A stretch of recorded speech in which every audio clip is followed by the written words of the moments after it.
بسم اللہ الرحمن الرحیم۔ اگر اب تک آپ نے ہمارے YouTube چینل کو سبسکرائب نہیں کیا تو ابھی سبسکرائب کریں اور ساتھ ہی بیل آئیکن کے بٹن کو دبائیں تاکہ آنے والی ہر اسلامک بیان کی ویڈیو اور اسلامک واقعات کی ویڈیوز آپ کو وقت پر ملتی رہیں۔ لیکن دونوں میں آیت نمبر 35 سورہ احزاب کی بھی سورہ نور کی بھی نہایت اہم ہے، ایمان کی حقیقت اور اسلام کی کیفیات کے بارے میں۔ الزانیۃ والزانی فجلدوا من کل واحد منہما 100 جلدہ، زنا کرنے والی عورت ہو خواہ زنا کرنے والا مرد ہو، ہر ایک کو ان میں سے 100 کوڑے مارے جائیں۔ ولا تأخذکم بہما رأفۃ فی دین اللہ، اور تمہیں اللہ کے اس دین کے معاملے میں نہ روک دے کوئی شے ان کے اوپر مہربانی کے راستے سے،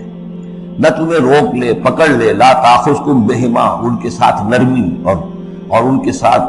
شفقت، فی دین اللہ، اللہ کے دین میں۔ یہ اللہ کا دین ہے، اللہ کی شریعت ہے، یہ اللہ کی حد ہے، اور اس حد کے اجرا میں کسی کی ہمدردی، کسی کے ساتھ تمہارا تعلق، تمہاری دل کی نرمی، تمہاری شفقت یہ کہیں آڑے نہ آ جائے۔ ان کنتم تؤمنون باللہ والیوم الآخر، اگر تم ایمان رکھتے ہو اللہ پر اور یوم آخر پر۔ یہ جو حد ہے یہ ہے اصل میں زانی زانیہ جو غیر شادی شدہ ہو اس کے لیے 100 کوڑے، یہ حد ہے جو قرآن میں آئی ہے۔ زانی اور زانیہ اگر شادی شدہ ہے تو اس کی حد قرآن میں نہیں ہے، لیکن وہ سنت رسول صلی اللہ علیہ وسلم سے ثابت ہے، اور شریعت اسلامی کا چونکہ جو اس کی سورسز ہیں، اس کی ایک بنیاد ہے اللہ کی کتاب، اور دوسری بنیاد جو انڈیپینڈنٹلی قرآن مجید سے آزاد ہو کر ایک مستقل بنیاد ہے، مستقل سورس ہے، وہ رسول ہے صلی اللہ علیہ وسلم۔ تو رجم کا جو حکم ہے وہ سنت سے ہے، اور جیسا کہ میں آپ کو بتا چکا ہوں اصل میں یہ اس قاعدہ کلیہ کے تحت ہے کہ سابقہ شریعت میں، شریعت موسوی میں بعض احکام وہ تھے کہ جن کی نفی نہیں آئی ہے، انہیں جو کہ نبی اکرم صلی اللہ علیہ وسلم نے اس امت کے اندر بھی جاری رکھا ہے۔ ان میں سے یہ 2 حکم جو ہے بہت اہم ہے، ایک قتل مرتد کا حکم ہے، اور دوسرے زانی اور زانیہ جو شادی شدہ ہو اس کے سنسار کیے جانے کا حکم ہے۔ وَلْيَشْهَدْ عَذَابَهُمَا طَائِفَةٌ مِّنَ الْمُؤْمِنِينَ، اور چاہیے کہ جب انہیں یہ حد جاری کی جا رہی ہو، سزا دی جا رہی ہو، تو اس وقت موجود رہیں اور دیکھیں کچھ لوگ اہل ایمان میں سے، یعنی یہ پبلک میں ہو، اس لیے کہ اصل میں جو فلسفہ ہے اسلام میں جو سزاؤں کا اور تعزیرات کا، حدود کا، وہ ڈیٹرنٹ کا ہے کہ ایسی سزا ہو کہ جس سے بہت سو کو عبرت مل جائے۔ اگر آپ نے علیحدہ جا کر کہیں کمرے کے اندر کسی کو پھانسی دے دی، ٹھیک ہے، لوگوں کو پتہ چلا کہ مر گیا، ویسے بھی مر جاتے ہیں لوگ، حادثے میں مر جاتے ہیں، فوت ہو جاتے ہیں، لیکن یہ ہے کہ اگر سر عام دار پر لٹکایا گیا ہو تو اب کتنے لوگوں کو، دیکھنے والوں کو عبرت ہوگی اور ہوش ٹھکانے آ جائے گی۔ تو یہ فلسفہ ہے اسلام کا کہ تاکہ ایک آدمی کو سزا دی جا رہی ہو تو ہزاروں کو اس سے عبرت آئے۔ الزانی لا ينکح الا زانیۃ او مشرکۃ، کسی زانی شخص کے لیے روا نہیں ہے کہ وہ شادی کرے مگر کسی زانیہ عورت سے یا مشرکہ سے۔ یہ کسی قانون کے درجے میں بات نہیں ہے، بلکہ یہ ایک اخلاقی طور پر گویا کہ تعلیم دی جا رہی ہے کہ زانی لوگ تو اسی کے، یعنی ان کا حال تو ایسا ہے کہ انہیں تو مستحق اگر ہے تو شادی کے کسی زانیہ سے یا مشرکہ سے۔ وَالزَّانِيَةُ لَا يَنكِحُهَا، اور زانی عورت ہو تو وہ بھی اس لائق نہیں ہے کہ اس سے کوئی نکاح کرے مگر صرف بدکار مرد یا مشرک۔ وَحُرِّمَ ذَلِكَ عَلَى الْمُؤْمِنِينَ، اور یہ دونوں جو ہیں زانی مرد اور زانی عورتیں یہ تو حرام کر دی گئی ہیں مومنین کے حق میں، اللہ یہ کہ کوئی توبہ کرے، جو بھی ہے معاملہ وہ علیحدہ ہے اس سے۔ وَالَّذِينَ يَرْمُونَ الْمُحْصَنَاتِ ثُمَّ لَمْ يَأْتُوا بِأَرْبَعَةِ شُهَدَاءَ، اور جو لوگ جو خاندانی عورتیں ہوں، حفاظت میں ہوں کسی خاندان کے اور نکاح کے قید میں ہوں، چاہے نکاح کے قید میں ہوں تو ڈبل احسان ہو گیا کہ خاندانی بھی ہے اور دوسرے یہ کہ نکاح کی قید میں بھی ہے، نکاح کی حفاظت بھی انہیں حاصل ہے۔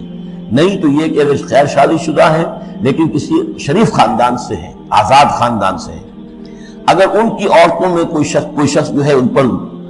عیب لگائے، زنا کا الزام لگائے اور پھر وہ نہ لا سکے، ثم لم یاتوا باربعۃ شہداء، 4 شہید نہ لا سکے، فجلدوہم، تو پھر اب ان کو کوڑے مارو، 80 جلدہ، 80 کوڑے، 80 دبرے۔ ولا تقبلوا لهم شہادۃ ابدا، اور ان کی شہادت اب کبھی آئندہ قبول نہ کرو۔ واولئک هم الفاسقون، اور یقیناً یہی لوگ فاسق اور نافرمان ہیں۔ یعنی زنا کا الزام اگر لگایا جا رہا ہو تو پھر جو الزام لگانے والا ہے اسے 4 گواہ چشمدید پیش کرنے ہوں گے. اگر وہ 4 چشمدید گواہ پیش نہیں کر سکتا تو گویا کہ اب یہ قذف کہلائے گا کہ اس نے ایک الزام لگایا ہے جس کو ثابت نہیں کر سکا، لہذا اس جرم کی سزا 80 کوڑے، کتنے قریب چلا گیا ہے. اور اس میں حکمت یہ معلوم ہوتی ہے کہ اگر فرض کیجئے کسی معاشرے میں، مسلمان معاشرے میں کسی لوگوں سے غلطی ہو گئی ہے، اس غلطی کا چرچا نہیں ہونا چاہیے الا یہ کہ اس کے لیے ثبوت موجود ہو کہ اسے کیفر کردار تک پہنچایا جا سکے. اگر تو ثبوت اتنا ہے کہ سزا دی جا سکے تو ضرور، لیکن اگر نہ ہو تو خاموش رہو، ورنہ یہ کہ خامخواہ برائی کا چرچا ہو جائے گا جبکہ اس کا سد باب ممکن نہیں ہے، اس کی سزا دینی ممکن نہیں ہے، تو اس میں سکوت جو ہے وہ بہتر ہے. الا الذین تابوا، سوائے ان کے کہ جو توبہ کر لیں من بعد ذالک، اس کے بعد واصلحوا و اصلاح کر لیں، یعنی یہ کہ کبھی کسی زمانے میں ان سے یہ غلطی ہو گئی تھی، انہوں نے کوئی تہمت لگائی تھی زنا کی اور 4 گواہ پیش نہیں کر سکے، طویل عرصے تک جو ہے ان کی گواہی پھر کسی بھی اسلامی عدالت میں قبول نہیں کی گئی، لیکن بعد میں ان کی روش ایسی رہی ہے، رویہ ایسا رہا ہے، انہوں نے اصلاح کر لی ہے، توبہ کر لی ہے، اب وہ قابل اعتماد ہیں، تو یہ جو معاملہ ہے اس پر سے ختم ہو جائے گا، ان کی گواہی بعد میں قبول کی جا سکے گی. فإن اللہ غفور الرحیم، تو اللہ غفور الرحیم ہے. والذین یرمون ازواجہم ولم یکن لہم شہداء الا انفسہم. اب ایک خاص معاملہ آ رہا ہے کہ کسی شوہر نے اپنی بیوی کو دیکھا ہو زنا کرتے ہوئے، وہ الزام لگائے کہ میں نے دیکھا ہے اپنی بیوی کو زنا کرتے ہوئے. ذرا آگے کہ اس کے پاس 3 اور گواہ نہیں ہیں، لیکن چونکہ یہ معاملہ ہے شوہر اور بیوی کا، اگر کسی اور عورت کا ہوتا تو اس کے اوپر 80 درے لگتے اس کو، اس نے الزام لگایا ہے، چاہے چشمدید ہے، چاہے اس نے دیکھا ہے، لیکن 3 گنا اور نہیں لا سکا، 3 گواہ نہیں لا سکا ہے تو درے لگیں گے 80. لیکن معاملہ کیونکہ بیوی کا ہے، اس کے لیے خاص قانون ہے، اس کو لعان کہتے ہیں. وہ یہ ہے کہ والذین یرمون ازواجہم، جو الزام لگائیں زنا کا اپنی بیویوں پر، ثم ولم یکن لہم شہداء، اور ان کے پاس گواہ موجود نہ ہو، الا انفسہم، سوائے ان کی اپنی جانوں کے، انہوں نے خود دیکھا ہے. فشہادۃ احدہم 4 شہادات باللہ، تو یہ ایک شخص کی گواہی بھی 4 گواہیاں شمار کی جائیں گی جبکہ وہ قسم کھائے اللہ کی، انہ لمن الصادقین، کہ وہ سچا ہے، حلفیہ بیان کرے. والخامسۃ، اور 5ویں بات یہ کہ وہ یہ کہے کہ ان لعنت اللہ علیہ ان کان من الکاذبین، کہ اگر میں جھوٹا ہوں تو مجھ پر اللہ کی لعنت. 4 مرتبہ قسم کھا کر گواہی دینا گویا کہ وہ 4 گواہوں کی گواہی کے قائم مقام ہو جائے گا، جبکہ پھر وہ یہ بھی کہے کہ اگر میں جھوٹا ہوں تو اللہ کی لعنت مجھ پر ہو، لعنت اللہ علی الکاذبین ان کان من الکاذبین. وَيَدْرَوْ عَنْهَا الْعَذَابِ، اب عورت کیا کرے گی جس کے اوپر اس کی بیوی جو ہے اس پر جو الزام لگایا گیا ہے، اگر وہ اس پر سے عذاب ٹل جائے گی سزا اور یہ حد عورت سے، ان تشہد 4 شہادات باللہ، کہ وہ بھی قسم 4 مرتبہ کھائے اللہ کی، انہ لمن الکاذبین، کہ یہ میرا شوہر جو مجھ پر الزام لگا رہا ہے جھوٹا ہے. اور والخامسۃ، اور 5ویں بات وہ یہ کہے ان غضب اللہ علیہا ان کان من الصادقین، کہ اگر میرا یہ شوہر اس الزام میں سچا ہے تو مجھ پر اللہ کا غضب آئے. اس انداز میں پھر یہ کہ عورت کے اوپر پھر حد جاری نہیں ہوگی. اور اگر شوہر کے 4 قسمیں کھا کر الزام لگانے اور پھر یہ کہ اللہ تعالیٰ کی لعنت اپنے اوپر طلب کرنے اگر جھوٹا ہو، اس کے بعد اگر بیوی خاموش رہتی ہے، وہ جوابی طور پر قسم نہیں کھاتی 4، اور نہ یہ کہتی ہے کہ اگر یہ سچا ہو تو مجھ پر اللہ کا غضب ہو، تو پھر اس پر حد جاری ہو جائے گی. لیکن اگر وہ بھی قسم کھا لے 4 قسمیں، اور یہ کہ ساتھ ہی یہ بھی کہے کہ اگر یہ سچا ہو اور واقعی اس کا الزام درست ہو مجھ پر، تو مجھ پر اللہ کا غضب نازل ہو جائے، تو پھر یہ کہ عذاب ٹل جائے گا، دنیا کی سزا اسے نہیں دی.